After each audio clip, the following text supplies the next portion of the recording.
guys ចាថ្ងៃនេះគឺមកទៀតហើយគឺយើងអត់មានវល់ទៅណាក្រៅតែពីនំប៉័ងទេចាប៉ុន្តែថ្ងៃនេះគឺយើងរៀន Raisin roll bread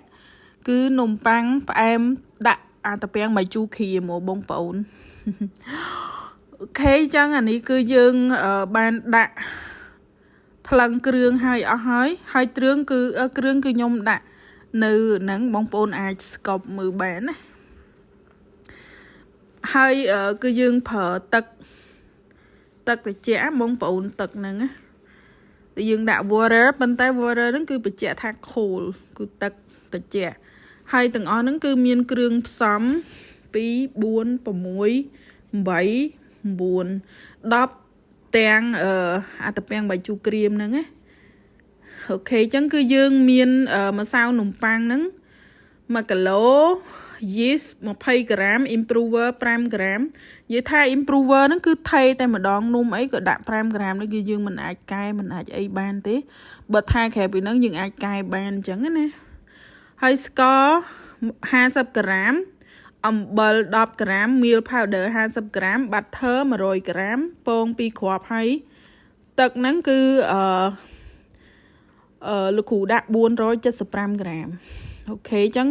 បន្ទាប់មកគឺយើងដាក់នៅក្នុង mixer ពេលដែលយើងថ្លឹងគ្រឿងឲ្យអស់យើងលាយវាបងប្អូនដឹងហើយថាយីសយើងត្រូវគ្របនៅក្រោមម្សៅដើម្បីកុំឲ្យវាប៉ះអំបិលនិយាយទៅ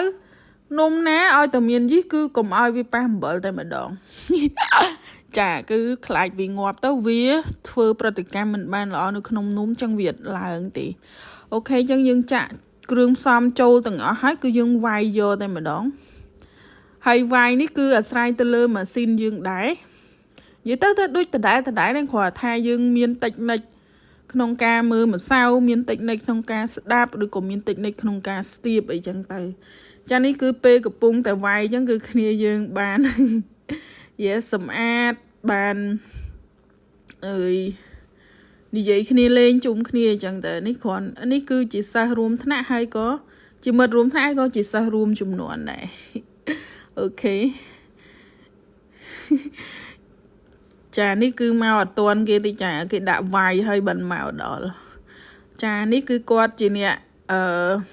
ឡចាមើលមើលអីចឹងទៅចាហើយបន្ទាប់មកគឺយើងបានមើលតេស្តមើលម្សៅដោយសារតានំនេះគឺដោយសារគោលវារូបមន្តគ្រឹះរបស់វាគឺដូចជានំប៉័ង sweet អីធម្មតាអញ្ចឹងដែរប៉ុន្តែលោកគ្រូគាត់បដ ឲ្យយើងចេះវាយចេះធ្វើចេះមើលខ្លួនឯងអញ្ចឹងទៅ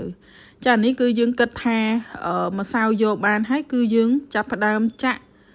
តាពាំងបាយជូរក្រៀមចូលតែម្ដងវាយច្បល់ឲ្យវាគ្រាន់តែសប់ទៅគឺបានហើយយើងអាចយកបានអញ្ចឹងណានិយាយថាបញ្ជាក់ថា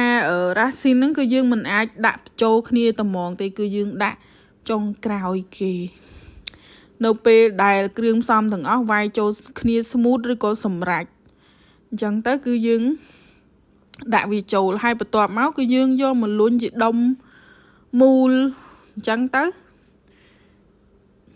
លុញជាដុំមូលហើយគឺយើងកាត់ជាដុំគឺជាដុំ50ក្រាមយកតែម្ដងណាអត់មានក្របហើយមិនកាត់ទេអាវគ្គនេះណា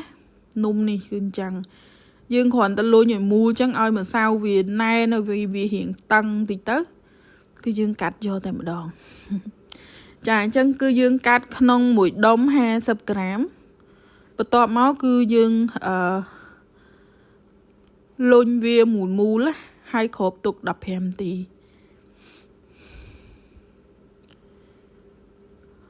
និយាយទៅគឺ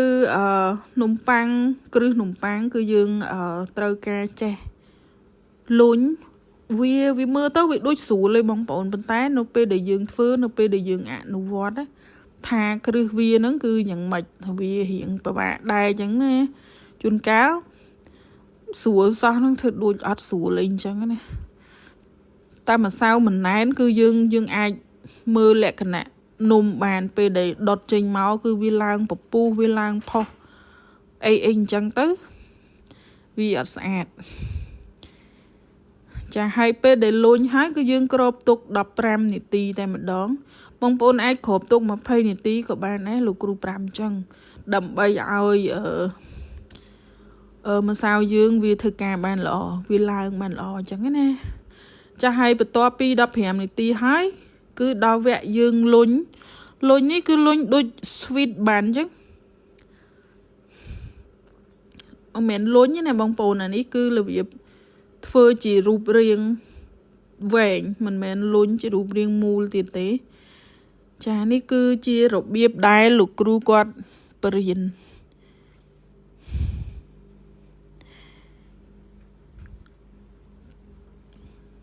គាត់បរៀនឲ្យកាន់នំយ៉ាងម៉េចហើយមូនំយ៉ាងម៉េចចឹងណាបើអ្នកខ្លះថាអូយមូក៏ស្រួលសោះហ្នឹងណាចាគឺមិនស្រួលទេពេលខ្លះគឺបងប្អូនអត់ចេះប្រើម្រាមទាំង4នឹងទាំងអស់ទេខ្លះប្រើម្រាម2ចឹងទៅតែពេលលោកគ្រូគាត់ប្រាប់ថាប្រើម្រាម2អីហ្នឹងក៏បានដែរប៉ុន្តែយើងត្រូវចេះអ្នកទាំងអស់គ្នាទាញវាបិទឲ្យចិត្តចឹងណាបើអត់ចេះគ្រប់បងប្អូនម្រាមដៃយើងទេនំហ្នឹងកាន់ទៅវែងតែបើសិនយើងចេះគ្រប់គ្រងម្រាមដៃរបស់យើងនំហ្នឹងអត់វែងទេស្រួលណាស់បងណែបាត់ហ្នឹងជាទូទៅຂະຫນាត់50ក្រាម60ក្រាមយកຂະຫນាត់ប្រវែងហ្នឹងស្អាតប្រហែលខ្ញុំធ្វើ50 60ឲ្យមើលសិនមួយទៀតម្ដងទៀតអញ្ចឹងអ្នកទាំងអស់គ្នាកុំយកវែងដូចខ្ញុំមិញណាកាន់យកឲ្យនៅសាច់វារៀងក្រាស់មកដើម្បីយើងស្រួលកែពេលដែលនៅក្រាស់អាចយើងអាចបាច់កែយើង3ប្រភេទផ្សេងមិញហ្នឹងយើងស្រួលកែអញ្ចឹងយើងត្រឡប់មកនេះទៅបញ្ជូ1 2 3 4 5 6 7 8 9គ្រាប់អូអានេះមែនទេមកបើពីយើងពេលនេះយើងទុកឲ្យវានេះបានចាក់លឿនកោលឿនពេកហ្នឹងហើយមិញពេញឲ្យមើលអាយើងនេះជើងនំខ្ញុំឃើញអ្នកទាំងអស់គ្នាគឺទាញជើងនំឧទាហរណ៍ជើងក្រោមនេះខ្ញុំឃើញអ្នកទាំងអស់នេះទាញចេះហ្មងអញ្ចឹងយើងគ្រាន់តែលើកអាលាស់វាឲ្យវានៅសន្តានសាច់វានៅរីងក្រាស់អញ្ចឹងដដែលដល់ពេលយើងអត់ទេញីទាញមកទំហឹងហ្មងឃើញឡើងស្ដើងលាហៀតែស្ដើងលាហៀអាចចុងក្រោយហ្នឹងដល់ពេលយើងប្រឹងកាយបន្តិចទៀតមកឃើញដាច់សាច់ឲ្យលេងឃើញដល់តុកសឹកឆ្នាំតុកទៀតអញ្ចឹងដល់ពេលលុញខ្ញុំប្រាប់ថាមកជុំដំណាក់កាលទី1មកជុំបិទមុខគឺបិទបែបហ្នឹងណាបិទទាំងអស់តែកាលណាយើងបិទមកទាំងអស់អញ្ចឹងសាច់នំវារត់មកវាស្មូទទៅប៉ុណ្្នឹងគ្នារហូតទោះជាយើងប្រើម្រាមតែមួយប៉ុណ្ណេះក៏ដែរអញ្ចឹងបើប្រើម្រាមមួយប៉ុណ្ណេះអានេះក៏ត្រូវទាញអញ្ចឹងទៅក៏ត្រូវធ្វើទៅវាយឺតអញ្ចឹងតែយើងអត់ទេអ្នកម្សិលមិញអ្នកម្រាមមួយលោតអាកន្លែងដែលអត់ប៉ះម្រាមយើងគឺព្រិចធំលោកគ្រូអាហ្នឹងមិនយើងទីពិសេសមកវិញរុញពីនេះទៅនោះអាហ្នឹងស្ទាយតាតែយើងចេះអាពីក្រមទៅរុញពីក្រមអាហ្នឹងស្ទាយទេអញ្ចឹងនេះកន្លះដាក់ដៃរួមដៃបើមិនអញ្ចឹងកាត់ម្រាមដៃចោលឲ្យស្មើគ្នាមកយើងទាញកន្លះទៀតកន្លះឲ្យបិទមុខពាក់កណ្ដាលចាប់ដើមកែទៅហើយកែមកស្មិញខ្ញុំប្រាប់ថាម៉េចឆ្លីទី1ឆ្លីរុញវាឲ្យធំជាងនឹងតិចមកទី2អាលាស់ជើងណាតែមិនមែនអាលាស់ចេះទេអាលាស់ជើងមួយខ្សែខាងក្រោមនេះឲ្យធ្វើមិនឲ្យវាធំជាងណាហើយបន្តទៀតកន្លះជុំទៀតកន្លះជុំវារហូតហើយចាប់ច្បិចបិទមុខវាហើយនៅពេលដែលលុញពលាម្សៅដៃយើងក៏មានម្សៅតិចបានហើយអញ្ចឹងតើកាលណាដៃយើងមានម្សៅអាបាតតុកនេះវាមានម្សៅតិចពេលដែលយើងលុញទៅម្សៅវារត់ក្រោមដៃយើងឃើញវាវិលរហូតទេហើយយើងអត់ឲ្យម្សៅមិញជ្រុំអញ្ចឹងអញជ្រុំចេញក៏ពិតចឹងយើងបើថាដៃយើងកម្លាំងដៃយើងឲ្យវារត់នៅក្រោមបាត់ដៃយើងអញ្ចឹងធ្វើម៉េចឲ្យវាវើអញ្ចឹងតែកុំសង្កត់វាខ្លាំងពេកណាកុំសង្កត់ខ្លាំងពេកដល់ពេលមកដល់អាខាងចុងគឺយើងយកផ្នែកចុងស្រួចគឺយើងរៀងប្រឆិតឯងបន្តិចមកស្រួយមុខភ្នែកនេះត្រូវទៅនៅខាងក្រោមអានេះចាអញ្ចឹងនៅពេលដែលយើងមើលលោកគ្រូបរៀនហើយនិយាយទៅបើសិនជាយើងរៀនអត់ទៅមុខនិយាយថាអត់ចេះហើយឬក៏រៀនទៅអត់ដូចដែលគាត់ចង់បានគឺគាត់នៅតែបរៀនរបៀបសេរីនំដដែលគ្រាន់ថាមានការដូរអីខ្លះចឹងតតែយើងចេះស្ទាត់ឬក៏ នឹងឯបើរបៀបរុំជាសយ៉ឬក៏រុំឲ្យស្រួចចុងអីហ្នឹងមួយស្រួចចុងអីហ្នឹងបើសិនយើងចេះបានលោកគ្រូទៅមុខទៀតអូខេចឹងនេះគឺរបៀបលោកគ្រូលួញហើយដល់ពេលមើលលោកគ្រូហើយចាគឺយើងបានចាត់ការហើយលុញយកតែម្ដងចាហើយនំនេះគឺឆ្ងាញ់មែនទែនហើយបើសិនជាយើងចេះធ្វើរូបរាងវាស្អាតទៀតរឹតតែស្អាតតាក់ទាញតែម្ដងពេលដែលយើងរុញជារូបរាងហើយលុញជារូបរាងហើយគឺយើងយកទៅ steam វារយៈពេល45នាទីទៅ50នាទីមុននឹងយកទៅដុតណាចាហើយសម្រាប់កម្ដៅម៉ាស៊ីនហ្នឹងខ្ញុំនិយាយគ្រប់វីដេអូហើយចាគឺកម្ដៅរបស់វាគឺ27ទៅ30អង្សាហើយរីឯសំណើមគឺ60ទៅ80ប៉ុន្តែបើសម្រាប់ម៉ាស៊ីន steam នេះគឺវាអូតូតែម្ដងចាហើយបន្ទាប់មកគឺយើងមកវាយពងមាន់ដើម្បីទុកលាបក្រោយ steam ណាលាបហើយគឺយើងរោយល្ងដែរ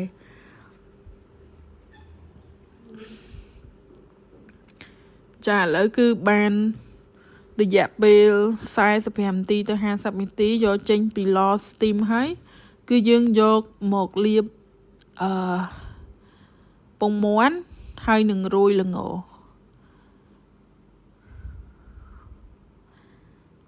នំប៉័ងផ្អែមចេះគឺយើងអត់វះទេគឺយើងលាបយកតែម្ដងប៉ុន្តែសម្រាប់នំប៉័ងសាបគឺយើងវះចាស់ឲ្យមុននឹងដាក់ដុតគឺយើងត្រូវបើកឡចោល5នាទីមុនសិនដើម្បីឲ្យវាឡើងកម្ដៅអញ្ចឹងគឺយើងដាក់ដុតនំហ្នឹងកម្ដៅខាងលើ200ខាងក្រោម180ដុតរយៈពេល20នាទីឬក៏18នាទីបានហើយថៃនិយាយទៅតាមផ្លែតទេបានញ៉ាំហើយចឹងនេះគឺជាលទ្ធផលដែលយើងបានមកគឺពណ៌វាស្អាតមែនទែនហើយវាក៏ឡើងស្អាតហើយទុនស្អាតដែរចឹងអរគុណសម្រាប់ការទស្សនាតាំងពីដើមរហូតដល់ចប់ជួបគ្នានៅវីដេអូក្រោយ See you